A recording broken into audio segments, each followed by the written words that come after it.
Adelante, Juanlu. A ver, muy buenas. ¿Está viendo la pantalla compartida en este momento o no? Vale, Ahora, ahora. ahora que Vale, está. Sí. ahora sí, perdona, no te lo había puesto yo. Vale, venga, pues entonces, bueno, bienvenida. Bueno, voy a ver si ponemos el muñequito abajo antes de nada. Lo dejamos en plan pequeño. Creo que ya debe estar, ¿verdad, Chema? Sí, ahora mismo está el muñequito ahí abajo, ¿Y perfecto. arriba se ve algo o ya lo has conseguido quitar? Creo que lo hemos quitado, ahora te digo, porque estoy destacado y no sale nada, o sea que sí, todo perfecto. Vale, se puede comprobar en todo caso en YouTube. En YouTube, estoy comprobándolo en Y, YouTube. y, y ya. Bueno, pues como decía antes, bienvenidas y bienvenidos a una nueva edición de Noticias Multipolares. En este caso, hoy se cumplen los 53 días de genocidio en Gaza, hoy es 28 de noviembre. En este momento son prácticamente las 6:30 en Gaza. Afortunadamente, el tiempo parece que ha cambiado con respecto a la última vez que hablamos. Han cesado las lluvias, la temperatura no baja de los 10-12 grados por la noche. Imaginaros lo que supone vivir en un campo de refugiados en tiendas de campaña, pues eso, con lloviendo, prácticamente apenas sin comida, sin ningún tipo de calefacción y encima teniendo que soportar, pues estamos ya prácticamente en diciembre, los rigores del invierno. Así que, bueno, afortunadamente ahí hay, bueno, afortunadamente estamos en tregua. Yo esperaba, en primer lugar, que la tregua hubiese acabado ya ayer. Era una tregua de 4 días. Estamos en la prórroga, estamos en el tiempo de descuento, han sido 2 días más.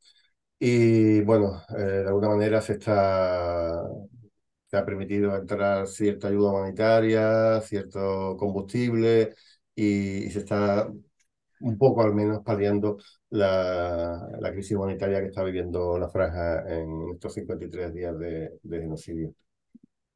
Bueno, la verdad es que toda la semana digo lo mismo.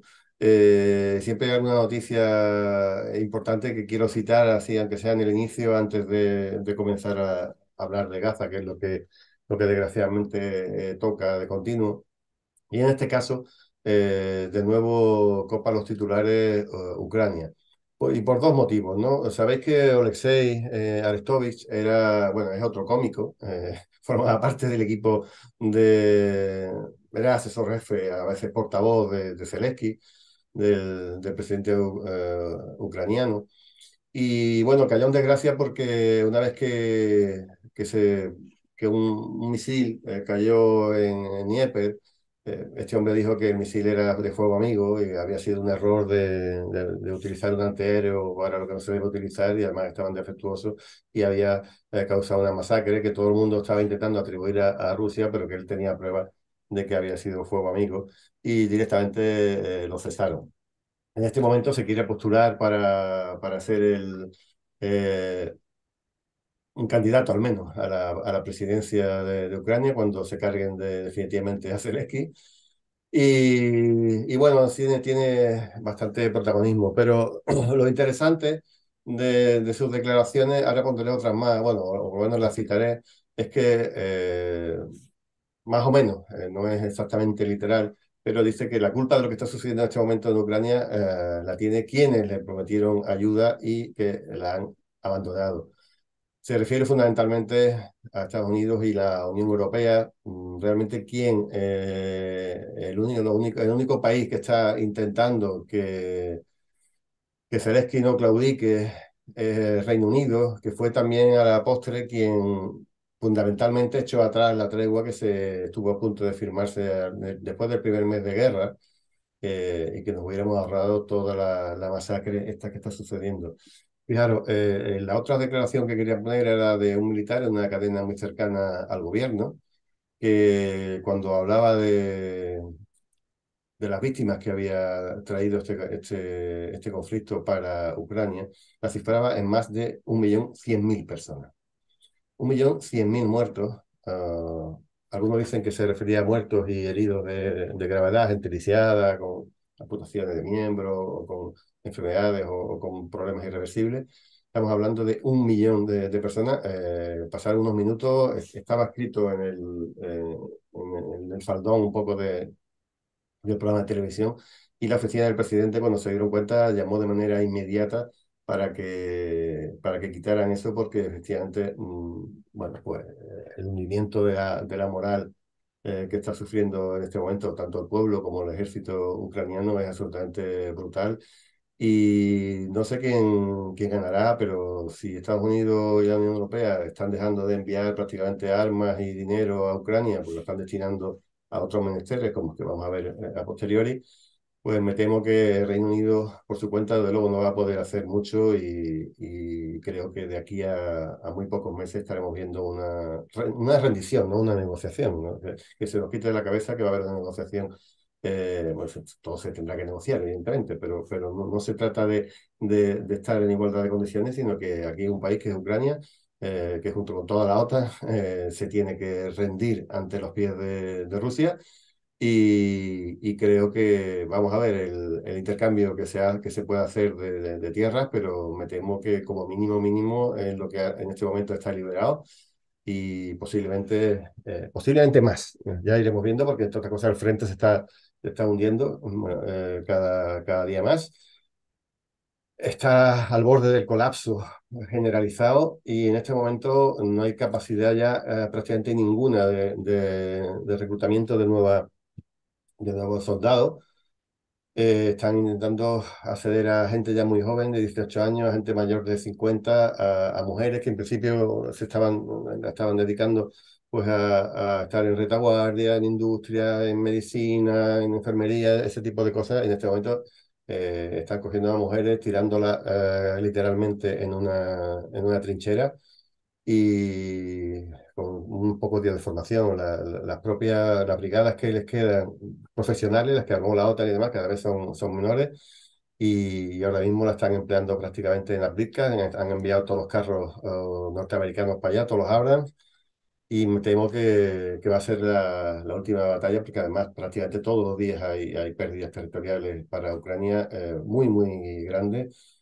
Y creo que esto irá increciendo hasta, bueno, fijaros, si allí sí que ha llegado un temporal absolutamente de nieve. Hay ya testimonios de muchos ucranianos muertos en las trincheras, prácticamente de congelación, y esto hay que ponerle fin de la manera que se pueda. Ya incluso Putin llegó a comunicar que esta guerra era un disparate, que había que pararla, y que estaba dispuesto a empezar a hablar seriamente de paz, pero obviamente eh, sabemos qué significan esas palabras, y que desde luego ese sueño húmedo que tenían de que iban a recuperar prácticamente, eh, iban a llegar hasta el mar de Azov, iban a conquistar Crimea, y todas estas chaladuras que llevan diciendo un montón de tiempo, evidentemente.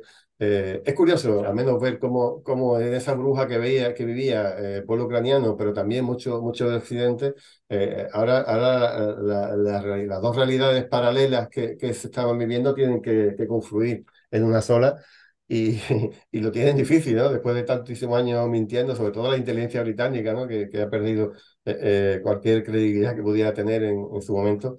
Pues hay que ver cómo se acercan esas dos burbujas, para que al final todo el mundo, pues, bueno, piense o le eche la culpa a lo que sea de que Ucrania, la OTAN y la Unión Europea, etcétera, Estados Unidos fundamentalmente, han perdido esta guerra.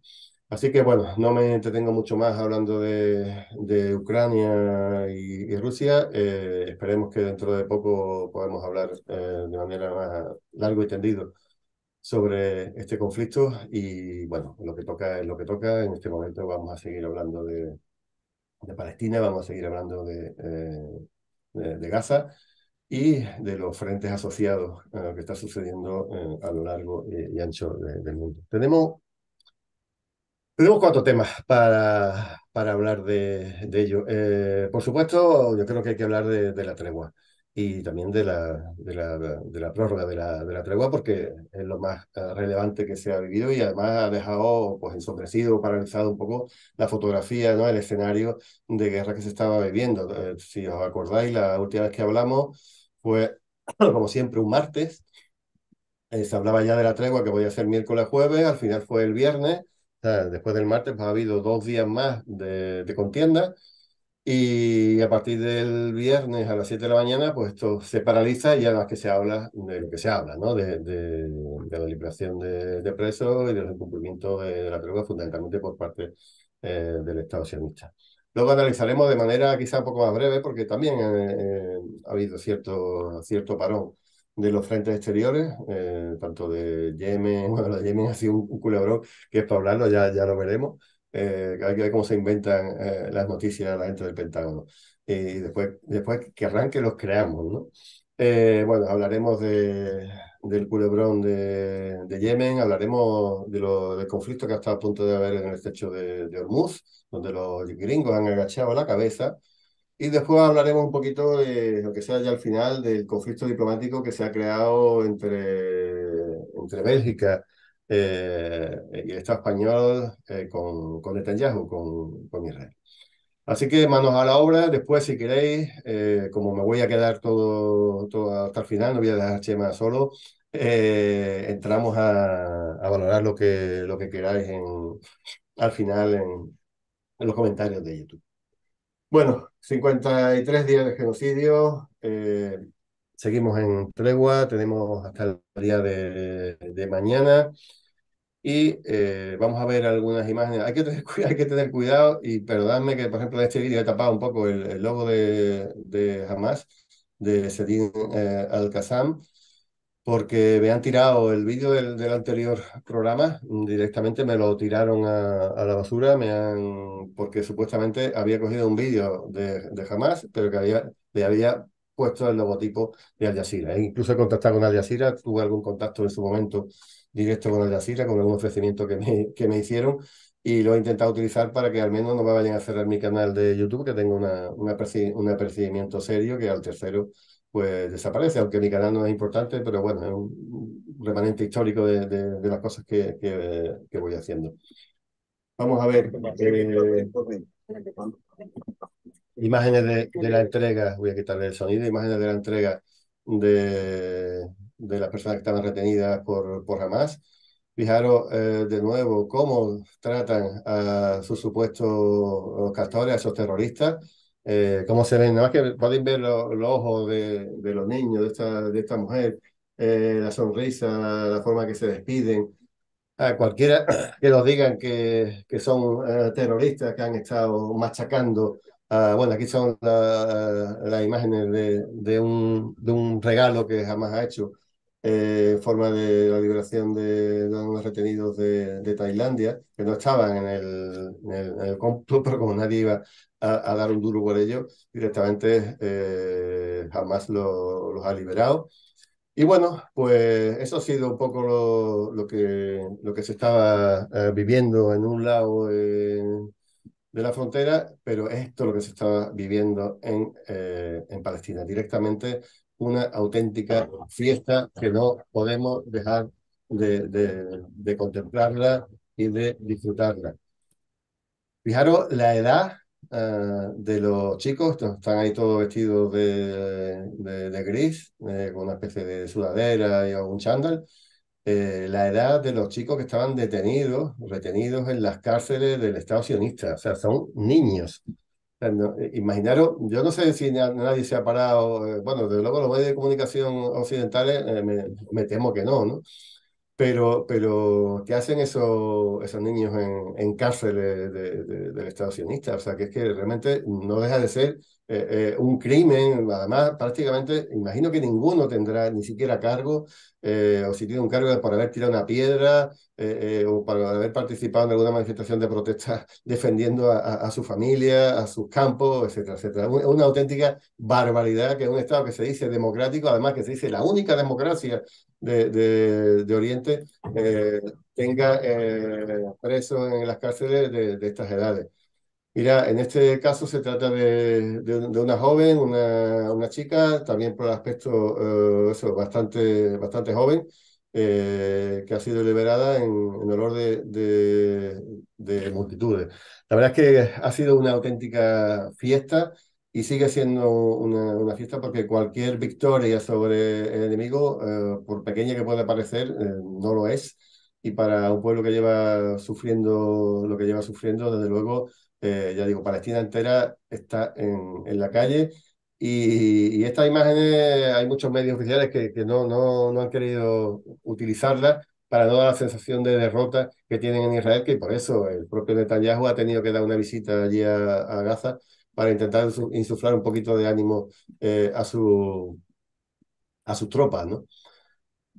Mira, esta carta, yo hasta la fecha no sé si, me corrige Chema si has recibido alguna nota diciendo que era falsa, pero yo hasta la fecha, No, no, no. Parece saber que es absolutamente cierta. en todos los sitios que he estado buscando, en todas las redes sociales en las que he estado buscando, parece que era absolutamente, que es absolutamente real. Es una nota escrita veis ahí, en hebreo, que se la escribe a una madre de esas chicas que estaban retenidas por Hamas, y se la escribe a sus castores, ¿no? No me he podido resistir a traducirla al castellano, al español, y leerla, ¿no? A mí, desde luego, me ha conmovido bastante, ¿no? Dice así: para las personas que me acompañaron en las últimas semanas, parece que nos separaremos mañana. A pesar de todo, le agradezco sinceramente desde el fondo de mi corazón por la extraordinaria humanidad mostrada hacia mi hija Emilia. La habéis tratado como a padre, invitándola a sus habitaciones, haciéndola sentir que no solo sois amigos, sino seres queridos, verdaderos y cariñosos. Gracias por las innumerables horas que pasasteis como cuidadores. Gracias por ser paciente con ella, consentirla con dulces y frutas y proporcionarle de todo, incluso cuando no estaba disponible. Los niños no deberían estar en prisión, pero quiero darte las gracias a ti y a las otras personas amables que conocimos en el camino. Mi hija se consideraba a sí misma como una reina de Gaza y, en general, reconoce sentirse como el centro del mundo. A lo largo de nuestro viaje nos encontramos con personas de diversos rangos y liderazgo, y cada uno la trató con dulzura, calidez y amor. Siempre estaré en deuda de gratitud, porque ella no se fue de aquí con un shock psicológico duradero. Recordaré tus amables acciones a pesar de la difícil situación con la que estabais lidiando personalmente y las duras pérdidas a las que te enfrentas aquí en Gaza. Ojalá en este mundo realmente pudiéramos ser amigos amables. Les deseo a todos buena salud y bienestar. Les deseo salud y amor a ti y a tu familia. Muchas gracias, Daniel y Emilia. Fijaros, una madre dando las gracias a Hamas por cómo se habían portado con su hija pequeña. Si alguien cree que Hamas es una organización terrorista, se equivoca de plano. Si alguien conoce de verdad a la cultura árabe, a la cultura musulmana, tiene que saber más que de sobra que cualquier persona, por muy desconocida que sea, por muy lejana que sea, por muy no tenga nada que ver con su vida, hay un deber absolutamente fundamental y para ello absolutamente divino, que es el tratar bien a esa persona que llega a tu casa, ¿no? Esa hospitalidad absolutamente legendaria del pueblo árabe, del pueblo musulmán, yo la he podido comprobar en miles de ocasiones cuando he viajado por algunos de estos países.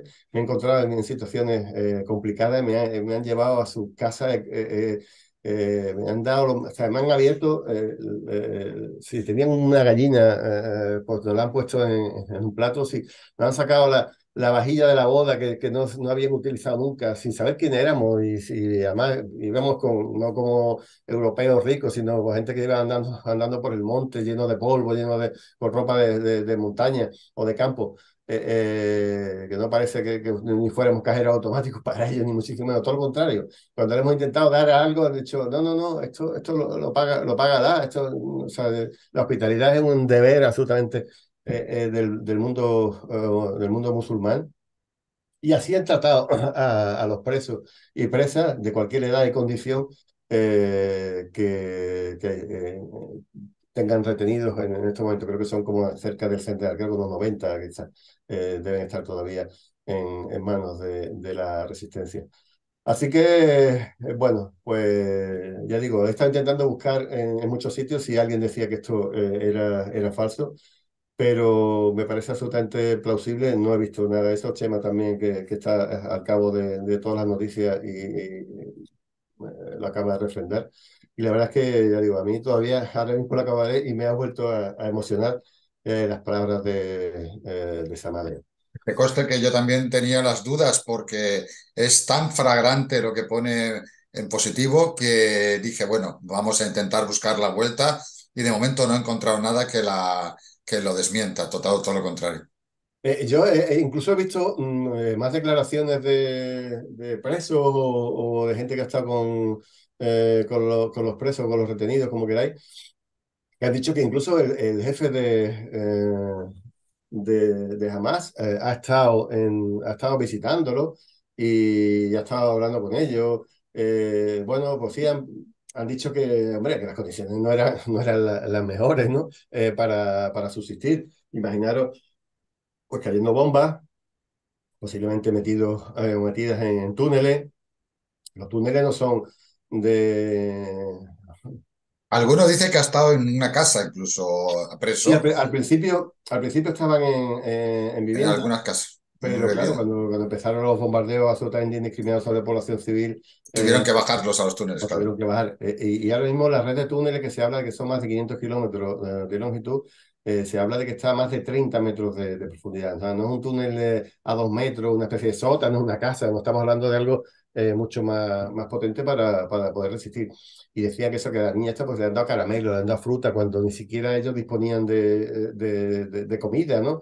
Que han tenido problemas para ir al servicio, como decían en algún sitio, pues sí, porque había cola, porque imaginaros a 30 metros de profundidad, pues un servicio, ¿no? Aquello, pues, evidentemente, no iba a ser fácil.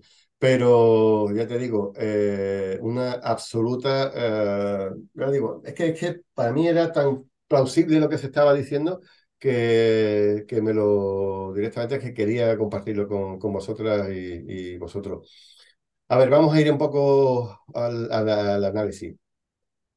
¿Por qué ha ido Netanyahu a la franja de Gaza?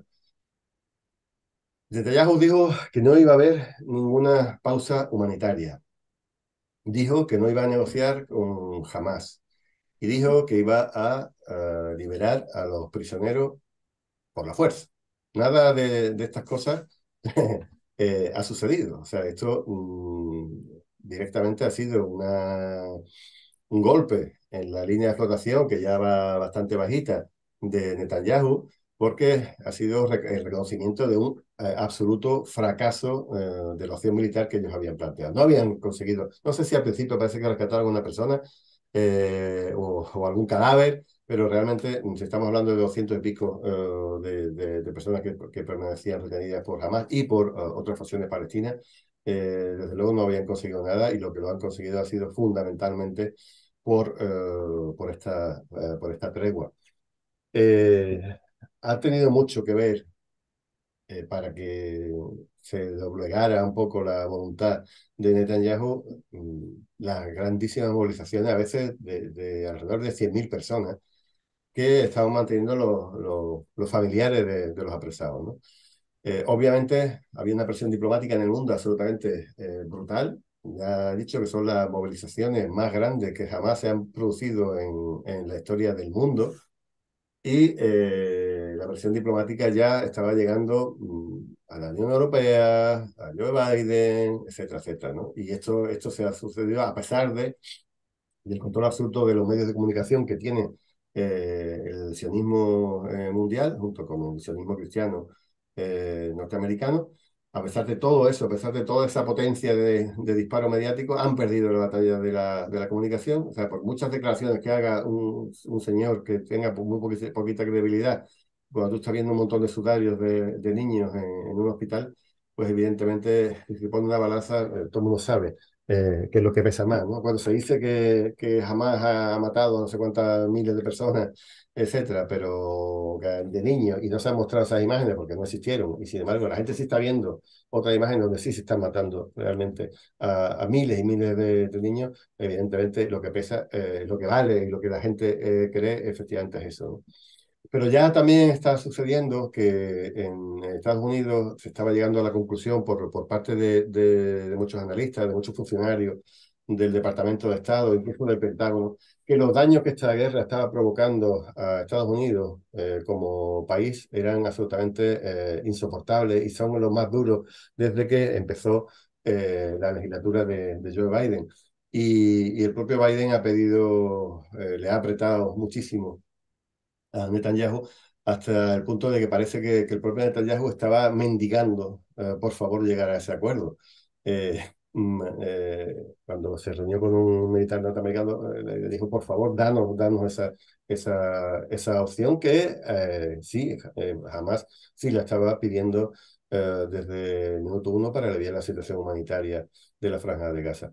Y eso es parte de esa debilidad tan enorme que tiene Netanyahu. De momento está aguantando porque tiene un gobierno, estuvo ágil y montó un gobierno de unidad nacional, pero bueno, cogido con alfileres y en el momento en que, no sé, incluso, claro, llegó a decir que si durante la tregua no había, imagino que grandes violaciones flagrantes de los acuerdos de la tregua, algún ministro se iba a ir y que los únicos que lo han apoyado han sido los ministros de Likud y algunos de ellos diciendo que era la constatación de un fracaso absoluto de su jefe, o sea, de Bibi Netanyahu. En fin, a ver, ¿cómo ha sido la tregua? Yo creo que todo el mundo que lo ha seguido un poco, pero bueno, por clarificarlo, lo voy a resumir muy brevemente. La tregua era de 4 días, en este caso está ampliada a 6 y empezaba el día 24 de noviembre a las 7 de la mañana. Lo principal de la tregua, fundamentalmente para el gobierno del Estado sionista, era el intercambio de rehenes.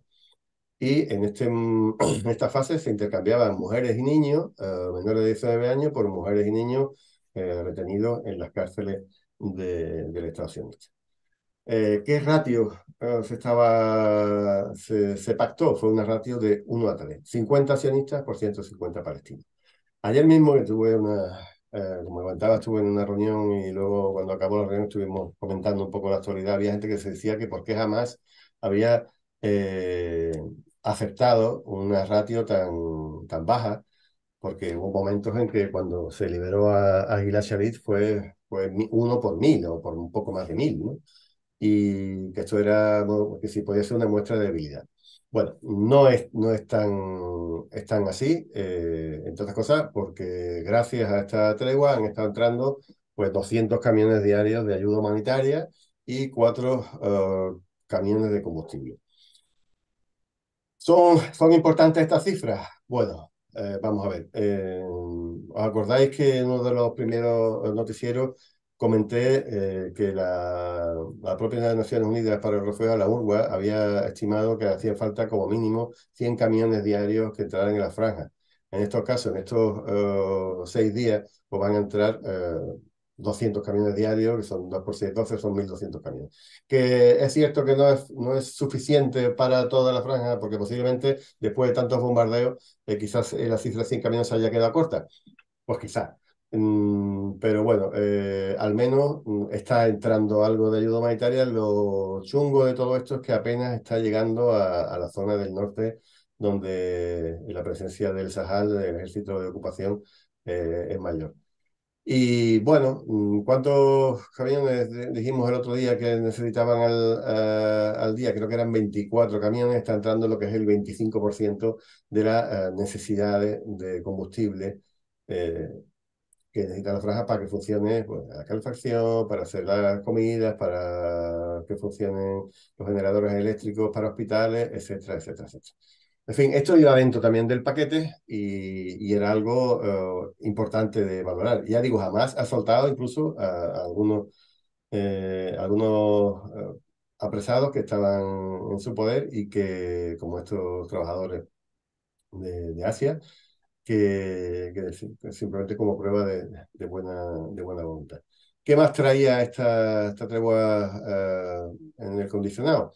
Bueno, porque se prohibía el vuelo de drones y aviones en la zona sur de manera completa y en la zona norte la zona de no vuelo, de no fly zone, creo que era unas 6 horas, una zona de 6 horas diarias. Bueno, pues así la gente podía moverse libremente sin pensar que lo estaban observando de arriba, sin meterle un dron, sin meterle un bombazo. Y bueno, pues a ver, ha habido incumplimientos bastante, pero no tan graves como para decir que se cortaba todo, ¿no? Al principio, nada más que llegó los primeros días, creo que el viernes o el sábado, nada más que llegaron 100 camiones de ayuda humanitaria, dijeron que entonces no soltaban al personal hasta que no llegó a Rafah otros 100 camiones, pues se congeló un poco el intercambio de prisioneros. Pero bueno, básicamente al final todo se ha ido arreglando. Y claro, ¿a dónde ha afectado la tregua? Hemos dicho, la tregua era solamente Gaza. En estos días sí, el Estado sionista se ha cebado con Cisjordania y ha habido ciertos disturbios, no especialmente de los más graves, en Líbano y algunas situaciones en Yemen o en las bases ilegales norteamericanas que mantiene en Siria e Irak. Luego lo vamos a ir viendo. Bueno, vamos un poco a Palestina y vamos como siempre hago, vamos a detenernos un poquito en la estadística para que veáis cómo han evolucionado las cifras de víctimas, o en este caso, que está absolutamente congelado el movimiento diplomático solidario con Palestina. Prácticamente, bueno, hemos visto que Sudáfrica, que parecía que en un principio había pedido a los embajadores, etcétera, quiere ir un poco más allá, pero está hablando el Parlamento, ya veremos un poco cómo cristaliza todo. Pero de momento todo sigue igual y yo sigo diciendo que es una auténtica vergüenza que los países islámicos y los países de la Liga Árabe no hayan roto sus relaciones, al menos de manera temporal, con una retirada de embajadores o directamente una ruptura de relaciones total, que es lo que, eh, bueno, es lo que deberían estar haciendo. Eh, Me acuerdo, no sé, de países como Marruecos, ¿no? Que lo tengo muy cerquita, que además ha habido manifestaciones increíbles, que en Marruecos la solidaridad con Palestina es absolutamente genial. Bueno, no sé si quizás sea porque el gobierno ha entrado en los pactos de Abraham y en el reconocimiento del Estado de Israel, ¿no? Pero lo van a tener complicado si esto va a mayores. El propio rey Mohamed VI lo va a tener complicado de estar manteniendo esa posición y no tomar aunque sea algo simbólico. Él se considera el príncipe de los creyentes y desde luego no representa al mundo árabe o al mundo islámico con esa postura de estar aliado con un Estado que está absolutamente violando la Plaza de la Mezquita y uno de los lugares más sagrados del Islam. Os prometí la semana pasada que cuando fuéramos a hablar de víctimas íbamos a hacer la comparación de una semana con otra para que veáis la evolución, porque muchas veces cuando se trata ya de cifras absolutamente tan enormes, tan elevadas, es difícil de ver cómo ha ido evolucionando. Fijaros, teníamos la semana pasada, el 20 de noviembre, como se ve en la zona derecha de la diapositiva, teníamos 13.300 y en este momento ha subido a 14.800. Esto se debe, entre otras cosas, a que realmente la mayoría de los días ha estado paralizada la guerra. Entonces, bueno, pues de niños teníamos 5.600, ha subido a 6.150, mujeres 3.500 a 4.000, y los heridos de 30 a 36.000, y los desaparecidos de 6.000 a 6.800, aunque en algunas otras cifras, porque bueno, las estadísticas cambian dependiendo de dónde se miren, pues habla de más de 7.000, ¿no? Y ya digo, en Cisjordania de 217 a 239, que ahí se han estado cebando estos días. Aquí he añadido algún ítem más para analizar, como son en este caso las viviendas destruidas. Están ahí al final, estamos hablando de 278.000 unidades habitacionales destruidas. Si multiplicamos, sabéis que es una zona superpoblada, porque en cada unidad habitacional haya 4 o 5 personas, Estamos hablando de que más de 1 millón de personas no tienen, o sea, o sus casas han sido totalmente destruidas o prácticamente están destrozadas e inhabitables, ¿no? En fin, 201 médicos, 87 ambulancias, esto se ha mantenido igual, los hospitales fuera de servicio son 26 de 35, también igual, los periodistas sí han aumentado. Ahí también he tenido problemas en buscar, porque al final me he ido a la Federación de Periodistas Palestinos, que han dado esta cifra de 66, porque la que daban medios como Al Jazeera y otros estaban en 58 o por ahí. Las banderas de la ONU siguen a media asta porque han muerto más de 100 personas ya de Naciones Unidas que realizaban su labor fundamentalmente atendiendo a refugiados, a escuelas y a hospitales. Y el nivel de desplazados internos en la franja estamos hablando de 1,7 millones. O sea que fijaros que prácticamente la mayoría de la población de Gaza está desplazada y está viviendo donde buenamente puede y normalmente se están hacinando alrededor de hospitales y alrededor de escuelas que se supone o que piensan que pueden estar más protegidas, aunque realmente sabiendo quién tiene enfrente, ¿no? Al Estado infanticida, asesino, terrorista de Israel, evidentemente no hay ningún lugar seguro en toda la franja.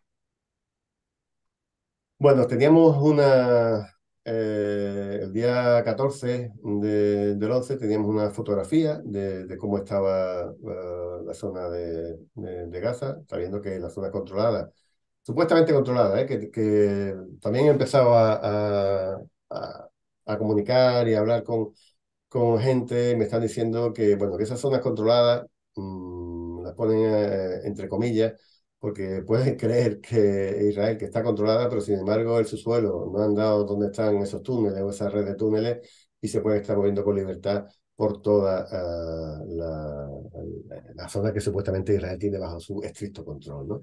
Mira, el día 14 era el que hemos visto, el día 21 había crecido un poquito en la zona de Beit Hanun y la zona central cerca de Gaza, y en el día de hoy la evolución nos llega hasta el día 28, que prácticamente tampoco ha variado o casi nada.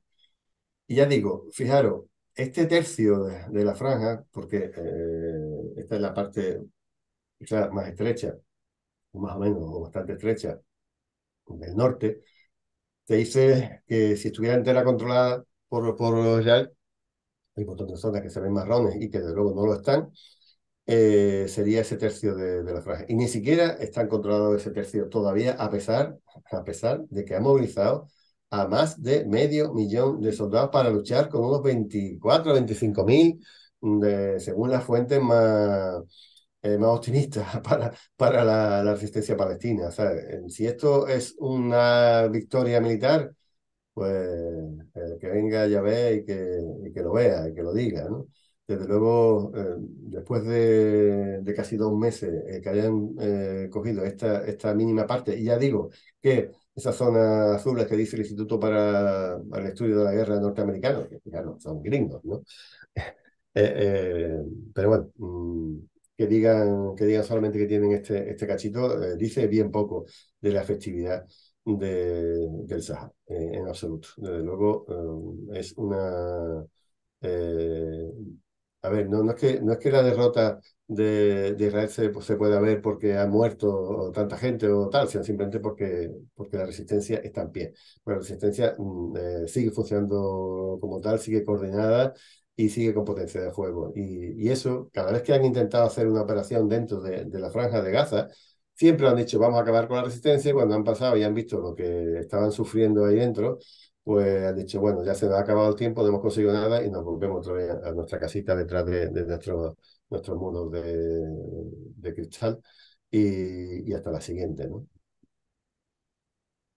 Mira, hoy se ha hecho, seguimos con el tema militar en la Franja de Gaza. Hoy se han hecho públicos que el gobierno sionista, que el Sahal, han disparado alrededor de 100.000 proyectiles, de los cuales 90.000 ha ido directamente a la Franja de Gaza y 10.000 han ido a parar al sur del Líbano.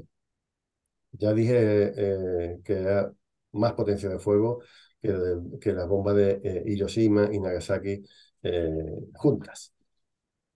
Ya lo dije hace un momento, solamente han podido pillar un tercio de la franja, pero además han tenido los arrestos de decir, ¿dónde vamos a liberar a los presos? Pues lo normal es que la zona donde no está el ejército de Israel presente, no, pues digo, bueno, en el sur cogemos a la gente más pesada y la soltamos y hacemos el intercambio. No, no, el intercambio lo han ido haciendo en la zona del norte supuestamente controlada por Israel. O sea, que es que de verdad que eso de controlado dista mucho de la realidad. Eh, bueno, seguimos sin datos reales de lo que está sucediendo. Yo he visto algunos periodistas que hablaban de bastante, no de 1.000 heridos, sino que estamos hablando de miles de muertos de las tropas de Israel. Israel ha reconocido más de 100 heridos, de los cuales 200 y pico son de mucha gravedad, pero lo ha reconocido desde que empezó la operación terrestre, no desde el día 7, y solamente en Gaza. Y además sin decir los muertos, ¿no? O sea, aquí estamos ocultando el número de muertos, lo tienen absolutamente claro.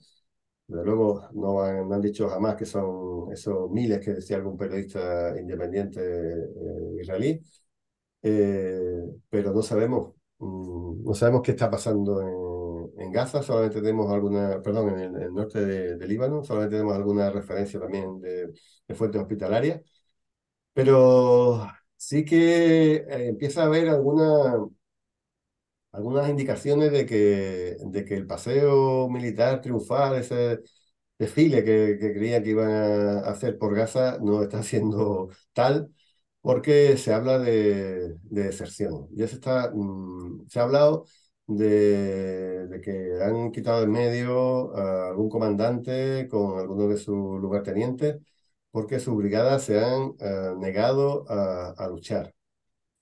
Se ha decretado algún, algunas instrucciones de cómo deben ser tratados los que se nieguen a volver al frente. Y como digo aquí, no quiero que se mezcle esto con los refusénicos, ¿no? Los refusénicos son en hebreo, como se llaman, a los objetores de conciencia que no han querido hacer la mili. Sabéis que la mili es obligatoria en Israel. Se trata de una mili absolutamente dura, de 2 años. Perdón, voy a ver un poco de agua. Y durante un tiempo pues tuvieron bastante, ahora de nuevo, pero tuvieron bastante protagonismo mediático, porque de ellos había pues hijos e hijas de grandes jefes militares, ¿no? Pero sí se está hablando de que los soldados, sobre todo en algunas zonas, tienen directamente pánico a salir de los blindados, están escondidos todo el tiempo dentro de la fortaleza rodante de los Merkava y algunos otros blindados norteamericanos que no quieren poner pie en tierra, salvo en ocasiones muy especiales, a lo mejor cuando han ido a tomar el hospital famoso de la Chifa, que por cierto, evidentemente, aunque hayáis visto una supuesta bombardeo o voladura de un túnel de Hamas, aquello era un pocito hasta bastante pequeño, y lo que nos han dicho es que el cuartel general de Hamas, que estaba en un subterráneo, estaba a 8,5, 8,6 kilómetros del hospital. Pero bueno, no lo comentan. Pues ya digo, salvo en situaciones muy especiales, apenas ponen pie en tierra y hay gente que está negándose ya a volver a la guerra. Imagino que después de estos días de pausa, cuando la soldadesca se ha habituado pues, a poder dormir, a poder comer bien, a poder tal, o algunos pues habrán habido alguna rotación. Cuando le digan que vuelvan al frente, le va a entrar ese miedo escénico y quizá por eso hayan tenido que decretar esas medidas especiales para aquellos que se nieguen a entrar de nuevo en combate. Porque Netanyahu ha comentado que, bueno, que sí, que mañana se puede acabar la tregua y que desde entonces le ha pedido a, a Biden 2 meses más para acabar el trabajo, que se supone que será pues invadir toda la franja, pues posiblemente pues, que tendrán que ir al sur y acabar el norte. O sea, que es que yo no creo que si en 2 meses lo que han hecho ha sido pues tocar esa zona un poco periférica, no creo que le vaya a dar tiempo en 2 meses hacer mucho más con la presión tan brutal que sigue habiendo en las calles y en las cancillerías de todo el mundo. Para colmo, como es tan chulo el señor Netanyahu para hacerse el fuerte, pues ha decidido que va a autorizar más asentamientos ilegales, cosa que en este momento pues ha sentado como una patada en el estómago a la Unión Europea, en Estados Unidos y en muchos otros sitios que está diciendo bueno, que eso no tiene nada que ver con el derecho a defenderse y sí con lo que estaba pasando en estos 75 años o en estos 15 años últimos en la franja. Bueno, en el frente más diplomático, pues Sudáfrica sigue haciendo las cosas bien y que Sudáfrica, que entiende mucho de apartheid, ha pedido justamente al Tribunal Penal Internacional, el Tribunal Internacional de Justicia, que declare a Israel como un estado de apartheid. Ya os dije lo que pasó con el hospital de Al-Shifa, con la mentira que habían contado, pero es que ya se están revelando incluso periodistas. ¿Acordáis, no? Que siempre que se habla de un medio de comunicación público, todo el mundo, la BBC, genial, es la más ecuánime, la más plural, la más democrática de las cadenas privadas, o sea, públicas de Occidente. Bueno, pues ya los propios trabajadores están diciendo que la cobertura que están dando sobre el conflicto de Gaza es absolutamente parcial y así lo están cumpliendo los jefes porque, bueno, el Reino Unido es uno de los mayores apoyos con los que cuenta el Estado sionista. Pero fijaros ya las comparativas que están saliendo en medios de comunicación como los norteamericanos. O sea, ya ha muerto, si contamos solamente mujeres y niños en Gaza, más que las mujeres y niños que murieron en Afganistán en manos de Estados Unidos y de la OTAN durante 20 años. O sea, que es que creo que habían hecho una comparativa también con Ucrania y se hablaba de que esta guerra era para los civiles 520 veces más mortífera que la guerra de Ucrania. O sea, que además, fijaros lo que se ha liado en Ucrania, que han puesto todo el mundo el grito en el cielo con lo que está sucediendo. Y aquí, básicamente, tenemos la callada por respuesta casi siempre, ¿no? Bueno, lo decía antes que la credibilidad de Estados Unidos está absolutamente por los suelos. No hay. eh, Estados Unidos no defiende la libertad, no defiende la democracia en ningún sitio. Lo que está defendiendo simplemente son sus intereses y básicamente económicos. Y bueno, me gusta también la línea que está tomando Jordania, que bueno, a pesar de que es uno de los países que reconoce al Estado de Israel, ha dicho que si siguen pensando, porque es de esto lo que se estaba hablando en un principio, cuando empezó el genocidio en Gaza, se estaba hablando de destruir totalmente la franja para echar a los gazatíes, lo hemos hablado, pero parece que como que, bueno, que eso era una de las posibilidades, pero que no había sido tomada muy en serio, ¿no? Pues que sepáis que no, que eso ha sido, pues, otra cosa, porque Jordania ha dicho que no quería que sus fronteras se llenaran de refugiados y porque Egipto ha dicho también lo propio, entre otra cosa porque, bueno, la población es una población que es muy afín a los hermanos musulmanes, que es el partido más o menos internacional que soporta o en el que se apoya a Hamas y al Sisi, pues, justamente los ha prohibido incluso en su propio país y ha pasado por la piedra o de huello a algunos de sus líderes. Bueno, pues Jordania, el primer ministro de Jordania ha llegado a decir que en el momento en que se vuelva a hablar de desplazamiento de palestinos, los acuerdos de reconocimiento del Estado de Israel quedan hechos triza y que se volverá a una pantalla absolutamente pasada, ¿no? Y luego, bueno, por lo que decía antes de los asentamientos, que es una provocación, una chulería de Netanyahu, porque poderse decir ahora que van a seguir ocupando tierras palestinas después de lo que estamos viendo, pues evidentemente es algo que no solamente que no va a traer la paz, que va a traer la guerra y que demuestra pues que Israel jamás va a apoyarse o va a respetar el derecho internacional. Algunos datos sobre el estado en el que está quedando Israel por culpa de la guerra. Bueno, el número de parados en este momento, porque hay muchas empresas, imaginaros el turismo, ¿no? El turismo en Tierra Santa siempre ha sido algo importante, porque, bueno, hay muchos europeos, cristianos, etcétera, que van a ver la zona bíblica y ese tipo de cosas, o a ver a Belén, o a ver, en fin, o Jerusalén, evidentemente. Y bueno, pues el turismo está a cero, nadie quiere papear por esas tierras, y imagino que eso seguirá siendo a pesar de que acabe la guerra, o sea que el efecto de esa guerra seguirá durando mucho tiempo, pero es que además hay mucha agricultura paralizada, ya lo hemos visto, no hay mano de obra para hacerlo. En fin, hablamos de más de 250.000 de personas que en este momento han perdido su empleo solamente en un mes. Si además sumamos con que por eso básicamente he querido poner esta cifra, porque siempre se había hablado de que habían abandonado el país alrededor de 250.000 personas, ya ha subido 100.000 más desde octubre. Al final de octubre estamos hablando de 350.000 personas que vivían en el Estado sionista y que han marchado a sus lugares de origen, porque, como siempre os digo, muchos de ellos y de ellas tienen doble nacionalidad y conservan todavía esa nacionalidad argentina, rusa o europea. La moneda de Israel, el shekel, se ha devaluado alrededor de un 15%. La cotización en bolsa de la mayoría de sus empresas, de sus bancos, etcétera, ha caído otro montón.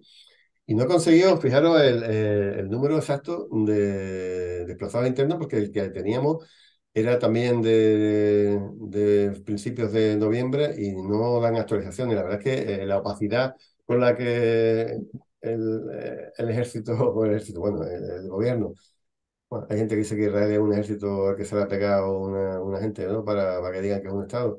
Pues bueno, la opacidad con la que están trabajando es absolutamente total, pero si sabemos que alrededor de 70 o 75.000 personas son desplazados internos solamente en la cornisa del norte, donde opera la zona de influencia de Hezbollah, pues tenemos que sumar, pues quizá otros cuantos cientos de miles de personas eh, que están movidas, algunas en Eilat, otras en otros sitios repartidas en zonas turísticas, ocupando los hoteles que los turistas evidentemente no están haciendo. Y sí me gustó porque estamos trabajando justamente este tema ahora, como en las plataformas de defensa de Palestina, estamos trabajando porque, bueno, sí, se pueden hacer money, está muy bien, que nos vean, que la compartamos a nivel mundial, que nos sumemos a esa condena mundial del Estado sionista, pero a veces hay que tocarles el bolsillo, que es lo que más les duele a este personal. Y el tema del boicot, desinversión y sanciones es un tema que siempre hemos mantenido, hemos apoyado, pero que en este momento tiene que sufrir un empujón importante. Y hemos visto que en los países árabes, en algunos de ellos al menos, en Egipto, en Jordania, etcétera, están provocando bueno, bajada de los ingresos de empresas como Starbucks, como eh, bueno, McDonald's, Burger King, etcétera, etcétera, bajadas de alrededor del 70%. Y lo que están haciendo, no solamente, además de dando información en redes sociales o etcétera, están creando como piquetes informativos que se ponen en las puertas de esos establecimientos, y cuando alguien va a entrar, pues se le da un folletito diciendo, mira, si consume una hamburguesa de tal o un café de tal, estás apoyando a la matanza que se está produciendo en Gaza. Y directamente muchísima gente se va. Y las informaciones que tenemos de algunos medios es que algunos de estos establecimientos más señeros de la campaña BDC están directamente vacíos, que prácticamente no hay nadie en ellos, porque bueno, hay una concienciación de lo que está sucediendo, y sabemos que las campañas de BDS, mirarlas en vuestros municipios, en vuestros países de origen, a ver lo que se puede hacer, son muy interesantes de que se implementen, y sobre todo en estos momentos. Bueno, seguimos. Vamos a ver qué está sucediendo en el frente de la resistencia. Ya lo voy a hacer un poco más corto. A mí hay una cosa que me ha sorprendido muchísimo, y que estamos hablando ya cuando habéis visto esta imagen. Yo creo que muchos y muchas habéis dado cuenta de lo que voy a hablar. Es de lo que ha pasado en el estrecho de Hormuz. Mira, este es supuestamente un destructor norteamericano que está siendo monitorizado por este es el portaaviones norteamericano, que está siendo monitorizado por un dron de Irán cuando estaba atravesando el estrecho. Eh, Esta gente, además de atravesar en zonas de agua muy cerca a las territoriales de Irán, pues habían desplegado los helicópteros, estaban volando por ahí y pues llegó ese dron y se les avisó por radio de que los helicópteros tenían que volver al portaaviones y que además tenían que moverse hacia el sur y salir de las cercanías con sus aguas. Y bueno, curiosamente, al final tuvieron que variar su rumbo y el gran portaaviones y toda la escuadra que lo acompañaba se tuvo que retirar a donde Irán le dijo que lo hiciera. Bueno, esto podemos pensar que puede ser algo normal, pero fijaros que si este dron, si en vez de ser un dron de reconocimiento, pues tuviera, imaginaros, como los que están sacando los rusos ahora nuevos estos días, una carga termobárica, pues podía liarla. Y si en vez de un dron, pues fuera un enjambre de drones, porque parece que muchas de las cualidades que tiene Rusia en este momento de operar con drones la ha adquirido gracias a la innovación y a la tecnología iraní. Pues imaginaros, pues si nos estamos sorprendiendo con lo que está sacando Rusia cada día, porque está innovando muchísimo en drones de visión nocturna, bueno, en esto con estas cargas más potentes termobáricas, en otros que no hacen ruido, que son mucho más rápidos, etcétera, etcétera.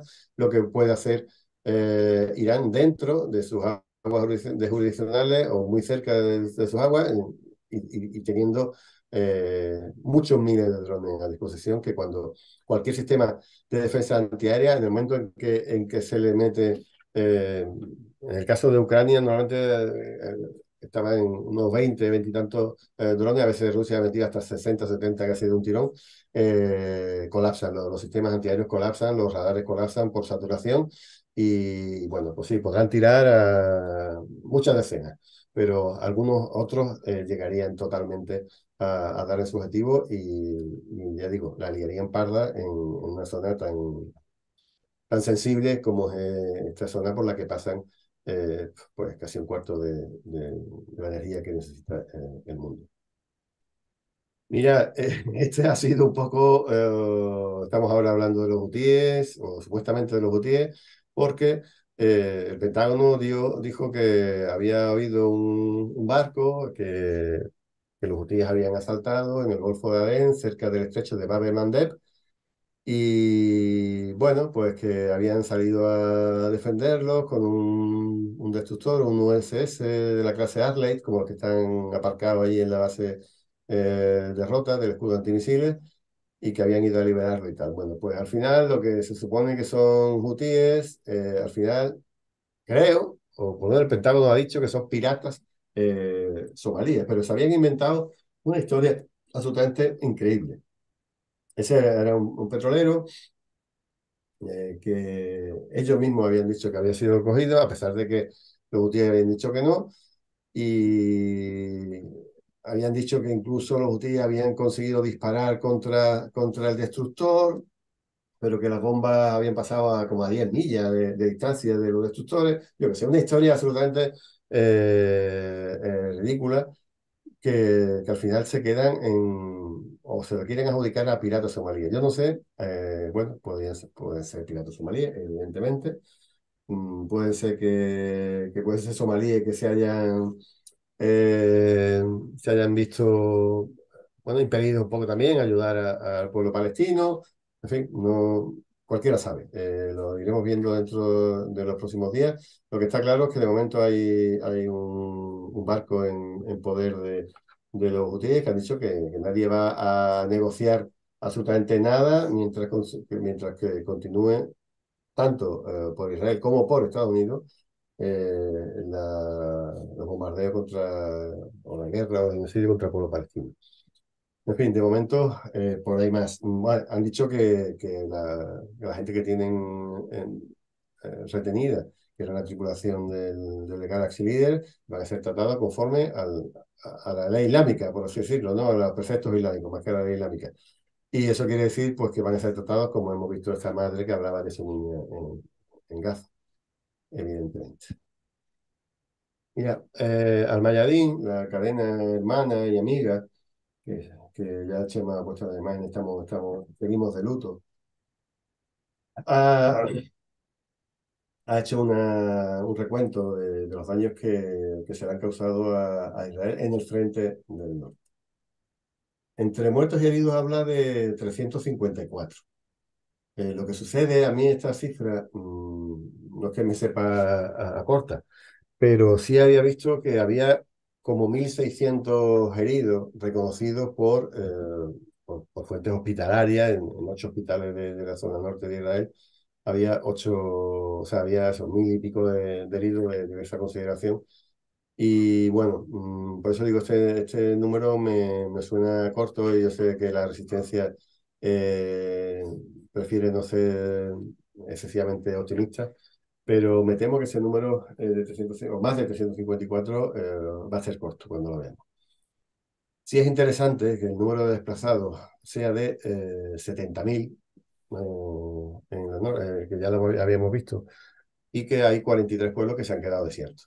En esa franja básicamente de 2 kilómetros que está debajo de la frontera con Líbano. Pero, claro, en la resistencia normalmente estaba disparando eh, cohetes, morteros, etcétera, en esa franja de esos 2 kilómetros. Mm, Cuando hubo un atentado contra civiles, pues ya disparó un poquito más abajo de esos 2 kilómetros. Acordáis de Kiryat Shimona. Pero ahora ya han llegado con algún tipo de, yo creo que fuera incluso con el Burkan, a llegar a 9 o 10 kilómetros de la zona de la frontera. Eso quiere decir algo bastante importante, o sea, que si en 2 kilómetros se han tenido que ir a zonas más sureñas 70.000 personas, si la resistencia sigue aumentando la autonomía, la capacidad de disparo de esos misiles, me temo que al final la gente de que vaya a migrar, estemos hablando casi multiplicada por 3 o por 4. Y había mucho personal que creía que, bueno, que ya había cierta extensión y que podía volver a esos 43 municipios que estaban abandonados de momento. Y dicen que no quieren vivir bajo la presión de que cualquier día, cualquier noche le caiga un misil encima. Con lo cual, imaginaros que si Israel va a perder pues 70.000 por aquí, o ciento y pico mil por allá, o 200 o 150.000 personas más las que se han ido, no sé qué, el proyecto colonial basado en colonos que viven, porque dicen que es el sitio más seguro, pues además lo venden así, es el sitio más seguro para los judíos en el mundo, ¿no? Y resulta que si nos tiramos de datos, es el sitio más inseguro para los judíos del mundo. Con lo cual, digo, el proyecto colonial se le acaba y no va a acabar muy bien. Inshallah, ¿no? Ojalá. Bueno, han acabado con 21 vehículos de guerra blindados, muchos de ellos tanques, y podéis pensar que pocos, ¿no? Si estamos hablando de que jamás ha podido acabar con 330, 340 vehículos, porque Hezbollah con tampoco, ¿no? Bueno, sabéis que a veces ha habido alguna incursión en terreno ocupado por Israel, pero lo normal es que estén disparando desde su zona, desde el sur del Líbano, con lo cual, pues obviamente, Israel que lo sabe, pues intenta que los vehículos no estén a tiro de las armas de Hezbollah. Bueno, hablamos de 15 asentamientos militares, hablamos de 47 radares, hablamos de 3 drones, pero también podemos hablar de casi 170 cámaras, de unos 30 o 40 torretas de espionaje y comunicación, etcétera, etcétera. Se ha puesto quizás lo más importante, pero que sepáis que son mucho más los objetivos que se han ido cubriendo y que de verdad, si ahí pone que son heridos también con 300, yo creo que yo le pondría un 1 delante y hablaría de más de 1.000 heridos. Bueno, seguimos. Lo interesante con el frente de las bases ilegales que tiene Estados Unidos en Siria e Irak es que siguen siendo atacadas prácticamente a diario, fundamentalmente la de Ain al-Assad, y que ya hay muchas personas en Estados Unidos, muchos militares, mucha gente del Departamento de Estado, muchos medios de comunicación que dicen que para qué. O sea, que para qué quieren tener Estados Unidos ese número tan importante de bases ilegales en contra de las poblaciones, en contra de los gobiernos en esos dos países.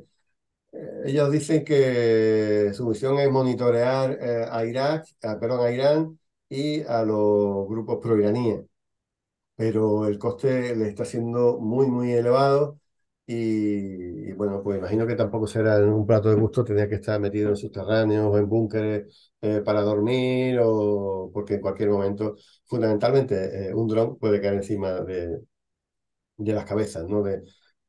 Claro, cuando la gente se hace preguntas, quiere respuestas que sean más o menos coherentes, ¿no? No, que oficialmente Estados Unidos dice que está allí para controlar al ISIS, ¿no? Cuando sabemos que cuando Estados Unidos, cuando Rusia no estaba defendiendo a Siria, ISIS prácticamente llegó a conquistar Damasco, estaba en las afueras de Damasco. Cuando Rusia empezó a bombardear, cuando el ISIS se repliega y al final bueno, pues quien realmente está apoyando a Alicia o lo ha apoyado ha sido Estados Unidos, con lo cual eso, bueno, pues es difícil que se lo crea el personal. Bueno, dicen que está en los campos de gas y de petróleo para que el ISIS no tenga acceso a esos recursos para financiarse, cuando los que tendrían acceso en el momento que Estados Unidos se fuera, estamos hablando de días, sería realmente el ejército sirio y los dineros que de ahí podían derivarse serían, o los dineros, o para calentarse, porque también tienen problemas incluso con el tema del combustible para calefacción en Siria, pero de luego incluso pues podían vender parte de ese combustible que fuera necesario para financiar la reconstrucción del país asolado por tantos años de guerra. En fin, este frente, le digo, sin novedad, salvo las críticas internas que la prensa y algunos políticos norteamericanos, incluso dentro del gobierno, eh, se están haciendo. Y para acabar, antes de que Chema me corte la cabeza, bueno, pues lo que realmente quería era, bueno, ahondar un poco en lo que ya hablamos el día anterior con el reconocimiento por parte del Estado español del pueblo del Estado palestino, ¿no? Bueno, aquí se ha liado en nuestro país que yo no sé, pero vive una confrontación permanente y con un estado de crispación absolutamente total, diciendo que este país se rompe, que la extrema izquierda que está gobernando es nada más lejos de la realidad, pero se está cargando a España y que se está dando amnistía a criminales, que separatistas, etcétera, etcétera.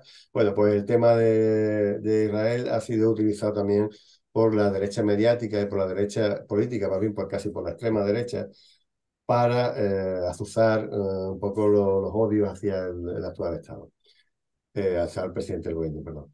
La cuestión es que, bueno, mm, como presidente, o sea, Netanyahu, o sea, perdón,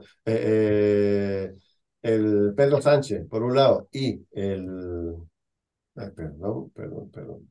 Pedro Sánchez se va directamente en el primer viaje oficial que hace dentro de su mandato, en vez de irse a Ucrania, pues ahora toca irse a Israel. Y bueno, Ucrania ya no está de moda, ¿no?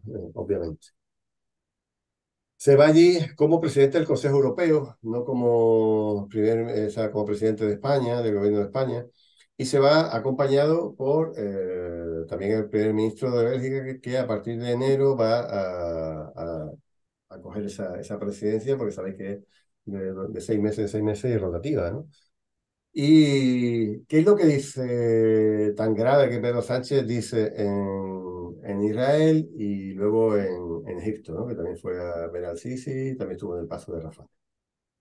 Pues que la respuesta, añado yo, porque para no alargar la frase, al terrorismo de Hamas no debe implicar la muerte de gente inocente, incluidos miles de niños. Dice que era inaceptable seguir con esa muerte de niños, que lo ha hecho en varias ocasiones. Y que la solución de los dos estados es la mejor manera de derrotar al terrorismo y garantizar la seguridad de Israel.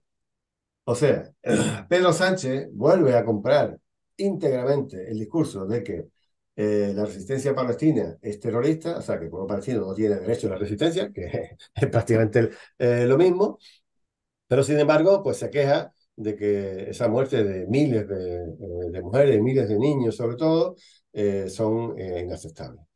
Eh, y que teniendo dos estados viendo uno al lado del otro, así el terrorismo tendría razón de ser y además Israel viviría en frontera segura. Claro, eh, aquí se ha dicho, para empezar, la socialdemocracia eh, compra absolutamente ese discurso de la OTAN de que jamás es terrorista. Y lo que único que hace es ser un poquito light con el tema de, porque también decía que Israel tiene derecho a defenderse, etcétera, etcétera, pero que, bueno, que matar niños no es bonito, ¿no? Y solamente por eso, pues Netanyahu llama a los embajadores, tanto de España como de Bélgica, los llama a consulta y las relaciones sufren una, bueno, empieza a decir que, bueno, además lo típico, ¿no? Lo que dicen siempre, a veces incluso no lo dicen a nosotros, que somos, que estamos apoyando al terrorismo, ¿no? Pues ese mantra que utilizan siempre los sionistas se lo han echado encima de Bélgica, que dijo que no había solución militar, fue lo que dijo el presidente belga, Alexander Croo, y que y por simplemente pedir que no se mataran niños, pues directamente pues Pedro Sánchez estaba apoyando al terrorismo a pesar de que lo había, bueno, directamente lo había eludido, lo había condenado en miles de ocasiones cada vez que hablaba, ¿no? Le faltaba hacer enunciaciones. Bueno, la verdad es que lo que sucede con el Estado sionista es que yo creo que el artificio con el que se ha creado el Estado sionista es tal, de tal magnitud, de tal envergadura, que no resiste una mínima crítica. O sea, por eso, cuando, no sé, Antonio Guterres dice una declaración absolutamente también de poner el mismo plano, un poco todo, pero siempre diciendo que Israel tiene derecho a defenderse, etcétera, etcétera, aunque es un Estado invasor, etcétera. Da igual. O sea, Israel no soporta una mínima crítica, aunque sea tan evidente y tan light como lo que ha hecho el presidente del gobierno de España, Pedro Sánchez, ¿no? Aunque fuera no el presidente del Consejo Europeo. Entonces, bueno, han puesto el grito en el cielo y bueno, pues quizás por un lado. Hay gente que está diciendo, analistas diciendo que ha sido una especie de guiño un poco a algunos partidos con los que se ha aliado, que sí, eh, son más favorables al Estado palestino. Y la otra declaración que le ha dolido muchísimo es que sí, la Unión Europea, en un plazo que tampoco ha puesto, reconoce al Estado palestino, que el Estado español sí que lo va a hacer de motu propio en una solución, vamos a llamar a la sueca, ¿no? Que es el único país de la Unión Europea que reconoce al Estado palestino. Y luego, hombre, yo sé que lo que le duele, o lo que más le duele o puede doler a los sionistas, es en hablar de la solución de los dos estados como una manera de acabar con el terrorismo. ¿Por qué? Porque todo esto, toda esta operación tiene que ver pues, con que, entre otras cosas, no va a haber, o no, Israel no va a permitir nunca que haya un estado palestino. Cuando empezó, en el 48, cuando fue el enviado a Israel para empezar a poner la frontera más o menos clara, lo primero que hicieron los israelíes que fue asesinarlo, los grupos terroristas, que luego fueron los que generaron el ejército del Sahel de Israel, pues lo asesinaron. Nunca han querido. Ellos sí que quieren un Estado único judío desde el río hasta el mar y querían en esta historia es echar a los palestinos hacia el mar, que es lo que desean. Y claro, si ahora de momento se habla, que yo pienso que no es la mejor manera de acabar esto con dos estados, uno viendo junto a otro, etcétera, porque en todas cosas no cabe un estado palestino después de la colonización tan enorme que hay de las tierras de ese futuro estado. Pero bueno, creo que es lo que más odia, lo que más puede odiar un sionista es que se le cuele en medio de su proyecto del Gran Israel, del Eretz Israel, se le cuele pues un Estado palestino que además siempre va a ser hostil porque siempre saben que esos son extranjeros que han venido a quitarle su tierra y que no, nunca van a permitir, van a conformarse con vivir ahí metidos en cuatro cárceles al aire libre, o en cuatro bantustanes o en campos de concentración conectados por túneles unos con otros y con pasos controlados por los propios israelíes en los checkpoints. Entonces, bueno, pues entendemos que eso se sale, que aunque sea la narrativa oficial y aunque sea la narrativa que incluso tiene la ONU, porque la tiene a través, esa narrativa se crea a través de resoluciones de la Asamblea y del Consejo de Seguridad, pero entiendo que le pueda doler, y porque eso es lo que todo el mundo está hablando en este momento y se está generalizando como una solución al genocidio que está sucediendo en este momento en Gaza. Así que por mi parte creo que nada más. He ido un poco más tranquilito hoy bueno, ahora podemos seguir comentando este tema o cualquier otro tema que queráis que sea tratado a través del chat. Ya tenemos aquí al mujahidín de Chema preparado para hacerlo. Así que dejo de compartir pantalla o de la descompartes Una cosa, la tú. última lámina de Pedro, ¿la has dejado, la has quitado? No, no estaba lista o algo de eso, ha sido rápido, la has dejado y la has quitado. No, la volví a poner, pero ¿no la he visto? Ha estado ahí, pero enseguida la has quitado porque estabas tú hablando todo el rato. Ah, pues no, perdón, pero creo que bueno, si queréis en un segundo, no sé por qué, pero se había quitado. Aquí está, ¿no? La estás viendo, ¿no? Ahora, Chema. Ah, sí, sí, ahora Vale. sí, ahora Es sí. que no, le fui a dar le di para adelante, creía que había otra más, pero al final no la hice y ya cuando volví atrás ya se había dejado creí que lo estaba compartiendo. Bueno, esas son las palabras de nuevo lo repito, son las palabras de Pedro Sánchez. La respuesta al terrorismo de Hamas no debe implicar la muerte de gente inocente en Gaza, incluidos miles de niños. La solución de los dos estados es la mejor manera de derrotar al terrorismo y garantizar la seguridad de Israel. Bueno, pues por mi parte de momento nada más.